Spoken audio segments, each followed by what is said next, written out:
최모 씨는 지난 2021년 부산에서 프랭크버거 매장을 열었습니다. 당시 월 8천만 원의 매출을 낼 수 있다는 본사 말을 믿고 시작한 겁니다. 현실은 딴판이었습니다. 사장님은 가만히 있으시고 오토 매장으로 들려도 충분히 가능하다. 남는 게 없고 계속해서 제 돈이 매달 한 1,000만 원 가까이 들어갔던 것 같아요. 공정거래위원회 조사 결과 프랭크버거 본사는 2021년부터 1년 동안 가맹 안내서를 통해 월 4천만 원에서 8천만 원의 매출이 나온다고 홍보했습니다.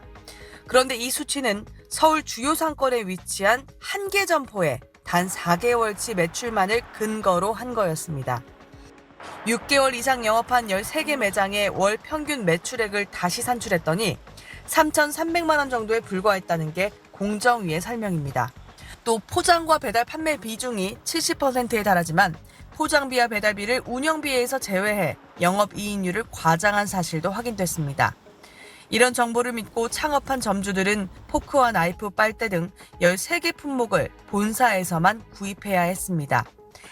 상품의 품질 유지와 별 상관없는 품목들이었는데 시중에서 3,000원 이하로 살 수 있는 커피 스틱 1,000개 묶음을 8,000원에 구입하는 등 시중 가격보다 비싸게 사야 했습니다. 빨대든 뚜껑 캡이든 한 달에 한 번씩 그거 점검하러 다녔다니. 점주들은 사전에 동의하지 않은 판촉 행사 비용 일부까지 떠안은 것으로 조사됐습니다. 공정위는 이런 행위들을 가맹사업법 위반으로 판단하고 프랭크버거 본사의 시정명령과 함께 6억 4천여만 원의 과징금을 부과했습니다. SBS 최희선입니다. 도시락 프랜차이즈 한솥은 고물가의 저렴한 도시락으로 인기를 끌며 최근 3년간 매년 10% 안팎으로 매출이 증가했습니다. 그런데 2년 전 공정거래위원회가 한솥을 상대로 가맹거래법 위반 혐의를 조사했습니다. 2014년부터 5년간 가맹 본사가 법적으로 부담해야 할 가맹점의 인테리어 공사비 2억 9천여만 원을 가맹점 36곳에 전가했다는 혐의에 대해서입니다. 공정위 조사가 시작되자 한솥은 동의 의결 절차 개시를 신청했습니다.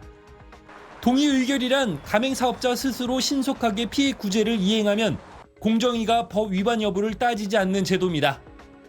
가맹사업법엔 2022년 7월에 도입됐는데 일률적인 과징금 제재 대신 가맹점의 실질적인 피해 구제와 상생 혜택이 돌아가도록 하는 장점이 있습니다. 한솥 본사는 미지급 공사비를 모두 냈을 뿐 아니라 간판 청소비와 주방용품 지원 등 5억 원 상당의 가맹점주 지원 방안도 제시했습니다. 공정위는 한솥이 제시한 지원 금액이 예상되는 과징금 수준과 균형을 이루고 있고 가맹점주들도 이를 수용해 동의 의결을 확정했다고 밝혔습니다. 가맹사업법의 동의 의결 제도 도입 이후 첫 사례가 됐습니다. 가맹점주에 대한 포괄적인 지원 방안을 스스로 마련하여 공정한 거래 질서를 구축하는 바람직한 선례를 남겼다는 점에서 의미가 있습니다. 공정위는 앞으로 한솥이 동의 의결 내용을 성실하게 이행하는지 5년간 점검할 방침입니다.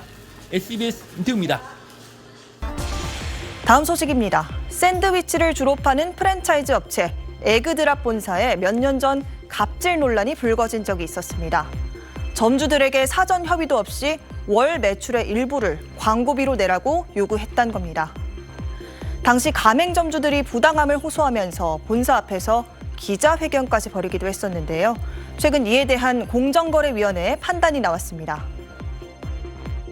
광고비 미납을 이유로 170개 매장에 가맹계약 해지 예고 메일과 내용 증명을 발송하였습니다. 이는 세계 어느 곳에서도 찾아보기 어려운 갑질 중에 갑질이라고 저는 생각을 합니다. 그동안 광고비 주장을 철회하고 상생의 길로 나올 것을 촉구합니다. 점주가 없는 본사가 어떻게 존재할 수 있겠습니까? 2년 전 거리로 나온 샌드위치 전문점 에그드랍 가맹점주들입니다. 에그드랍 본사가 지난 2021년 2월 사전 협의 없이 전국 가맹점을 대상으로 브랜드 홍보를 위한 광고비라며 매달 월 매출의 4%를 요구하면서 벌어진 일입니다. 당시 이에 반대한 점포들에게 가맹 계약을 해지하겠다는 본사의 1차 예고가 전달되기까지 한 걸로 알려졌습니다. 갑질이가 협박이고 오히려 저희는 조금 심각하게 생각을 한다면 우리가 정말 노예 계약을 맺은 건가? 라는 얘기까지도 나오고 있어요. 이렇게 가맹점주들이 나선 지 2년 만에 공정거래위원회는 에그드랍 본사가 가맹사업법을 위반하고 가맹점주들에게 갑질을 하면서 수익을 챙긴 게 맞다고 결론 내렸습니다. 공정위 조사 결과 실제로 에그드랍 운영사 골든하인드는 사전 협의 없이 일방적으로 가맹점주들에게 월 매출의 일부를 걷어서 2년 넘게 8억에 가까운 광고비를 떠넘긴 걸로 드러났습니다. 또 이에 반대하는 가맹점주들에게도 5억이 넘는 광고비를 따로 청구하기도 했습니다. 여기에다 점주들이 매장에 필요한 물품을 본사가 정한 곳에서 사도록 사실상 강제하고 이들 업체로부터 10억 원에 달하는 수익을 챙겼는데 가맹점주들에게는 이런 사실을 공개하지 않았던 걸로 조사됐습니다. 또 지난 2021년에는 가맹점 17곳이 가격 인상에 동의하지 않았는데도 가맹계약 체결 시 본사가 상품의 판매가를 결정함에 동의한다는 내용의 확인서를 작성한 점을 들어 일방적으로 가격을 올린 걸로 조사됐습니다.